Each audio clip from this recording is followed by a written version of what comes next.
Waarun waxaan idiin wadaa Andy Robertson.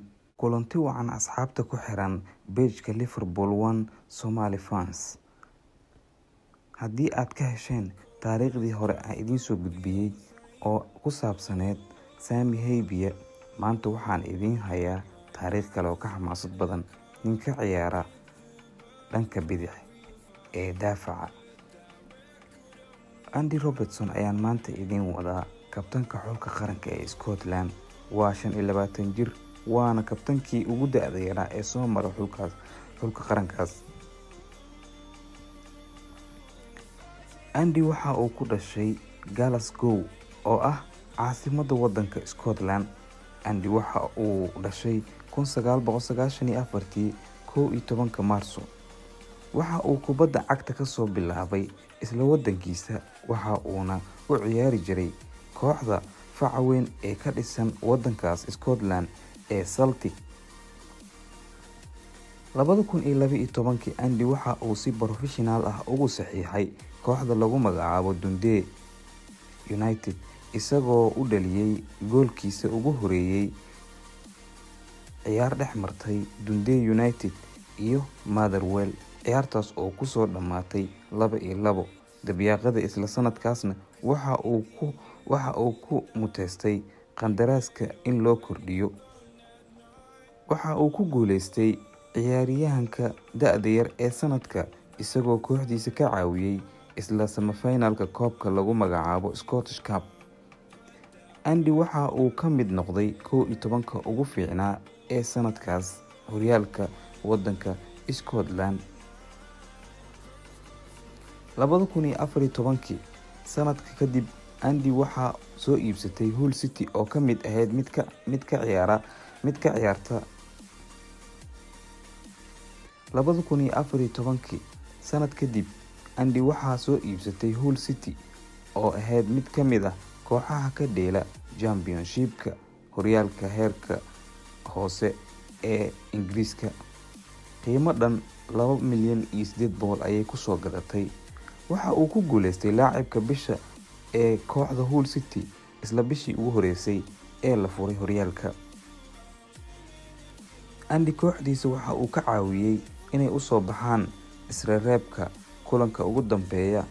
Waxa ay la dheeleen koox lagu magacaabo Brentford, waxaana u suurto gashay isagoo oo kulankaas goolkiisii ugu horeeyay ee kooxdaas u dhaliyay.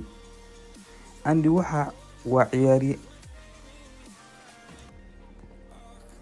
waa ciyaaryahan khibrad u leh dhanka weerarka, walow uu macallin Klopp indha ku hayay iyo macallimiin kale ee kooxaha heerka sare ka dheela Premier League. Wiilkan da'da yar ee Scottishka ah 2016 waxa uu u dheelay Hull City, mana u suurto gelin kooxdiisa joogitaanka heerka sare ee horyaalka Premier League.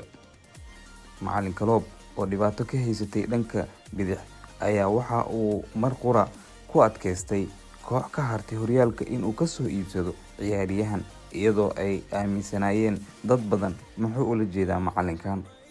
Weliba taageerayaasha Liverpool kuma qanacsaneen, sababtoo ah kooxda waxaa u joogay Alberto Moreno oo ka ciyaara dhanka bidixda daafaca, balse macallinka kuma qanacsaneen. Fikradan waa mid dhaxal ah oona u gaar ah macallin Klopp.